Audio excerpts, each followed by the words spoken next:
because that's important of finding a different way to explain, not to you, but to so many people, on why what is being said is so wrong. Right. I've walked into institutions as the only person of colour and experienced covert and overt racism on so many occasions. And why the Meghan interview really resonates with me is because an ex-work colleague, not of this show, asked me if I was worried about the shade of cocoa that my son was going to come out. Right. So I fully understand the hurt that is behind all of that. Right. Let me ask... And when you're mixed race, what you find, in my personal experience, and there may be other people that may come forward and say this, is that when you are a lighter shade of black, people gain confidence and feel that they can say things to you that they wouldn't say to a black person. That's such an interesting point. And that is my experience of all of this. Right. And by the way, I completely respect that, right? And that's why I wanted to get you on the programme today. It was my suggestion to have you on to talk about this. But please, and thank you so much for having me on the programme. I really appreciate it. But I just want you also to be aware of the power of your words. And I'm not saying that you're a racist, but what I do... What are you saying? Do you know what I honestly feel? I feel as though because of your previous relationship with Meghan Markle, you've sometimes... I didn't have a relationship with Meghan Markle. But you met up with her, you knew her... I knew her briefly. Right, so we've joked about it on the show. All that did was... So I'm allowed to speak. OK, talk. All that did was inform me that she's a bit of a cut and run. Right. Right, throughout her life, and all her family, her father... Yes. Her ex-husband, her ex-friends, they've all been cut out of her life, right? And it's an interesting observation that I happen to be one of those people. An interesting observation, but I do feel... Right, can I finish the situation, that you are struggling... Guys, if we're going to have this conversation... You've got to let me talk. Talk. Right. Can we talk about the programme? It doesn't really matter what I think of Meghan Markle. It doesn't matter whether I believe her or not. What matters is the damage that she is accused of doing to the royal family. And let me ask you honestly, on the issue of race, she has now got the whole of America and the worst of the world, frankly, looking upon the palace, the monarchy, the Queen, everyone in the royal family as a bunch of racists. And it all comes down to two things that she said in the interview. One is something she didn't hear, but Harry reported back to her, that a senior member of the royal family that wasn't the Queen or Prince Philip, so presumably is either Charles or William, we would hazard a guess, has made a comment to Harry about what colour skin his baby may be if the relationship progresses. OK, but there was concern about the way in which that question was asked. That's my question for you. She said there was concern. Harry didn't say that. And my question for you is this, and it's a straight question I think a lot of people are asking. Because you've been in this position, right? And you've been equally offended. On the receiving end of that question. Is there a qualitative difference between somebody perhaps innocently saying to you, out of interest, if you have one parent is white, one parent is black, you know, what colour could your baby be? Let me finish. What colour could your baby be? Is there a difference between that question phrased in that innocent, perhaps, way, and somebody doing it in a tone that says, well, how dark is your baby going to be? Well, I think, in a derogatory, perhaps racist tone. Right, exactly, and there is a difference. But what we're getting from the interview is that it was said in a negative way. She said that, but he didn't, did he? Listen, stop separating Harry and Meghan.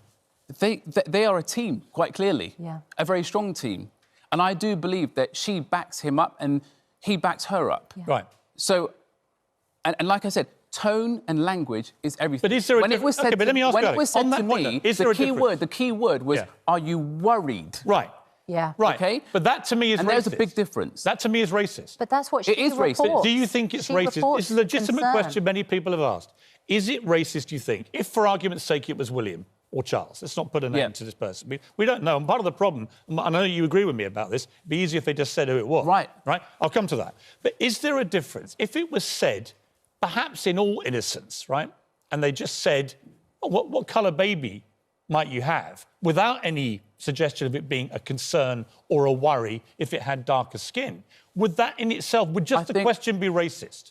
That in itself is fine, but you have to think about how it feels on the receiving end, because what we're speculating is as to how that message... Yeah, I don't know how it was communicated. Right, but what I would say to you is, if it was done as a worry or concern... We also have to take into consideration how it felt. The other thing that we also have to think about, and I've publicly said this on Twitter, Piers, I agree with you now that I feel that they should have named the person, because all it's led to is all of us asking loads of questions, and I personally am looking at the royal family as to which one could Who's it be? the racist, yeah. Who's the racist? But again, we have to also just take a step back. Do you know how much courage it takes to actually speak about racism, to actually call it out? Because I've been in situations where I haven't called out every single bit of racism that's happened to me based on how I've been treated or how it was handled in the past. Because you're worried about a backlash. And you're also worried about a backlash. And there will be people that will treat Harry and Meghan differently because they've spoken out. OK. But this is the whole thing. We've got to get comfortable talking about the uncomfortable. And that's why it's important for me and you to have this conversation. Right, but let's just not make it personal. It's fine. It's not... You made it personal. Well, let's move on you know from what? that. It's hard because, Alex? you know what, we talk personally about, you know, people on this show, and we give our opinions on them, don't we? So, actually, sometimes it does come back at you. We have to be... You know, it's fine. It's just the way it was done. We can disagree about that. Let's move on. Well, it's fine. I don't think people really care too much about you and me anymore. It's not about me and you, and I'm not here because... Well, let's not talk about me and you then. Let's move on to the second part of their charge of racism. Meghan Markle said that there was a decision taken by the palace to stop Archie being a prince based on his potential skin colour. That is completely untrue. That's just not true. Now, the damaging effect of that, plus whatever may have been said to Harry, and we don't know what it was or the context, and we don't know who said it, but it was those two things have detonated, as you know, a racially charged bomb at the palace, which is almost impossible for them to refute because they don't talk in public about this kind of thing, and people aren't probably going to believe them even if they do now. But that's what concerns me, is that the first part of that allegation, we don't know any of the details or who said it or how they said it, and the second one is completely untrue.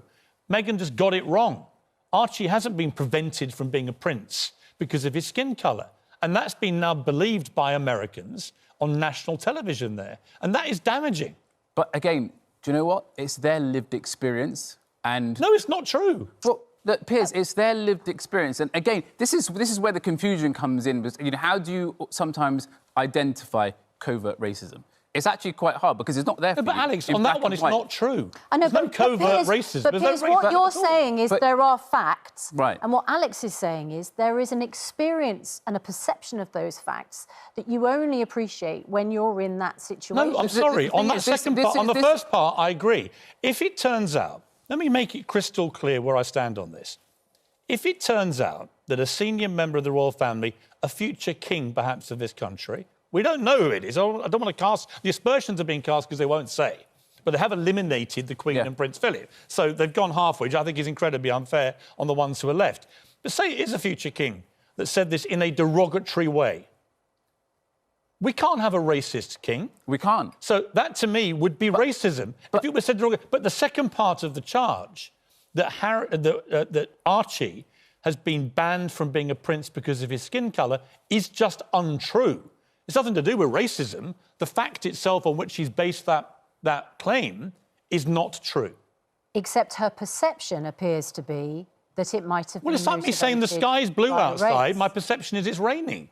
You can't muck around with facts. She got the facts wrong on that. It's been demonstrated today in every paper that fact is simply untrue. There's been no discrimination against Archie in terms of being called a prince because of his skin colour, because he's not entitled at the moment to be called a prince.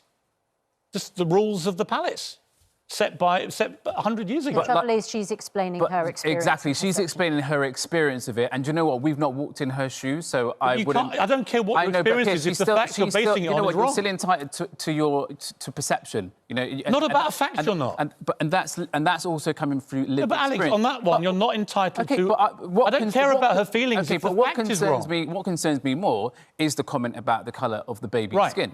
Right. Okay? We all feel passionate about different things. Yeah. Okay? We've not even, spoken about the mental health and all of that. Well, we're coming to that. Well, we'll come to that. But, it's really important that we have these conversations, because what I've noticed on Twitter, particularly over the last few days, is that this interview and what's happening with the royal family, the ripple effect is huge. Huge. To the point where me and you are on here, we feel so passionately about it, and it's great. I genuinely feel... And I want to talk about it, and I do feel as though, of course, if we find out who it is, I'm sure, you will be right behind me, and I'll be right behind you, talking about how wrong it is and how, No question. No question whatsoever. But what I find is that people don't always want to accept that it's a possibility that something like this has happened. And this is the thing with racism, right? Racism isn't always caught on camera. Racism isn't always a black man led on the floor with a white police officer's knee in his neck. Mm-hmm. It comes in all different shapes or forms. What I want to see is the same energy that we had back in the summer right now. Yes, but let me just put a little dampener on this, right? One of the two charges of racism, perhaps the most incendiary, that actually he was being discriminated against, because the Queen decides all the titles. So what she was basically saying is the Queen's a racist who stopped Archie being a prince because of his skin colour. We know that is completely untrue. So I don't know that the Queen's a racist. I would like to think that the Queen is not a racist. Right. I don't think she is a racist. My point is this. Okay, but he's obviously got a difficult relationship. No, but Alex, and this is no ordinary family, Piers, because I know. as we heard from the. But Alex, do you yesterday, accept on that point Meghan just got it wrong? Like I said, I am not an expert on royal protocols. Right. I am not an expert. But the experts who are have all said unanimously. They've all said, but again, they've said something different. Piers, I haven't said something different. I'm happy to listen to both sides. Well, they feel a certain way. They feel that Archie hasn't been given a title because of the colour of his skin. Prince William... we know that's not true. Well, hang on a moment. So Prince... But you don't know that it's not true. We do. No, think about it. Can we just talk about this particular fact? If we think about the possibility that what they're saying is true and that they were worried about how dark Archie would be, it's also a possibility that they might not want him to be a prince. They might not want him to have a title. And the thing is, shock horror, these things happen in life. Unfortunately, this is the way it goes sometimes. Everyone's acting like they're fully surprised. I can't say that I'm fully surprised to hear these allegations, and it is important to realise that sometimes, you know what? We don't even know we've got these problems in our family. You might have an all-white family, and one day someone of colour walks in. I would love that. And you find out... I know, Christian Goddard yesterday said to me, wait until one of your sons marries a black woman. I was like, I would love that. And do you know what, Piers? I wouldn't be surprised if one of your sons brought home a woman of colour. And what part of your knowledge of me would think I wouldn't embrace and welcome? Piers, but the thing is, I'm not saying... That's what I'm saying. We have conversations on the show. We have conversations off the show, OK? And I don't feel that you are a racist. I'm sorry. And if people say to me, Piers Morgan, I will 100% say... I don't have a racist bone in my body. But because I'm judging you on my experience of you, and my experience of you is not that. Right. OK. But that's why I just feel as though the stance that you were taking on it yesterday was so strong. I just feel that it was slightly clouded by the fact that you've had an experience with her, and actually what this is really about is the fact that you don't like Meghan Markle, and that's OK. You know what? And it's OK that Meghan Markle might not be perfect. All that did... It's OK that she might be a little bit difficult. I did not know her that well. All it did was inform me that she has a bit of a streak in her where she cuts people out of her life when she moves on. That's fine. She's entitled to do that. But she's done it to her whole family, apart from her mum. We've got her dad coming on now. He's been disowned. She's got a track record of it, which I just personally find is informative about her personality.